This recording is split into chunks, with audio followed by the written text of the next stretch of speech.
you mentioned like your father in engineering. So do you think he had a large impact on you eventually doing chemistry, or do you think it was more your own choice? I remember my mother was like, you're so good at math, you could be an architect or an engineer or something.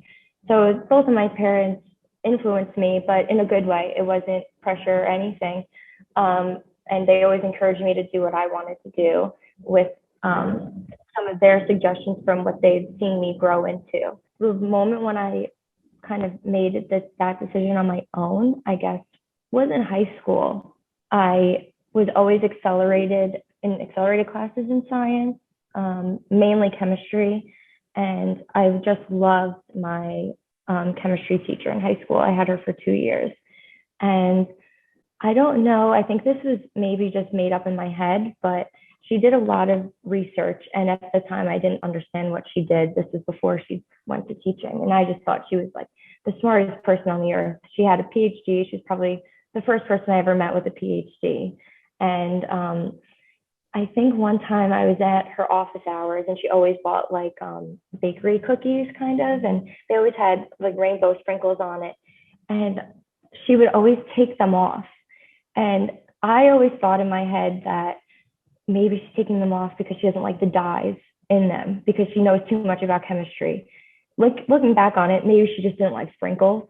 But I don't know. In my head then, I was like, she knows too much about chemistry. And I was like, I want to be smart enough to know that, know things about chemistry. If she knew that there was something in those sprinkles that weren't good, I wanted to know that. And so that's when I was like, I'm eager to know more. I feel like even having the realization that like, oh, she knows something that I want to know, or like thought that she knows something, is like such an interesting idea. Do you think she was like a mentor to you in any way? Definitely at the time, I don't think I thought that deep into it. But looking back, she had a huge impact of me even majoring in chemistry. Also thinking back, I just had a lot of mentors that I probably didn't realize I had until I look back on it. I had a family friend that she was always interested in chemistry, and she went into cosmetic science, and she's also an influence of why I wanted to do that. I would consider her a huge mentor because she mentored me in my career also, as well as education. And then in college, I was kind of picked with the mentor because we had to do research. So we had a research advisor who actually was the chairperson of the department. So he was the greatest at mentoring me in class, in research, and finding a career, and just in life.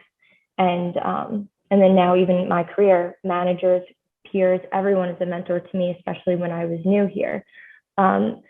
So I was fortunate enough to always have great people to look up to in everything. But if someone's lacking that, then it's definitely, you have to have someone to look up to, because they paved the way for what you want to do. And they'll teach you, and you'll learn to love what you're doing. You'll learn to have fun with it, because if you enjoy your mentor, If you have this person, it's also sort of someone to lean on and someone to get help from, even more than just the idea of like, oh, I want to be like them when I'm older or when I'm more experienced. It's also sort of a support system, which can be really, really good for people who maybe, I don't know, need a little extra help getting into a field or starting a project or something. So I agree that mentors are like so important.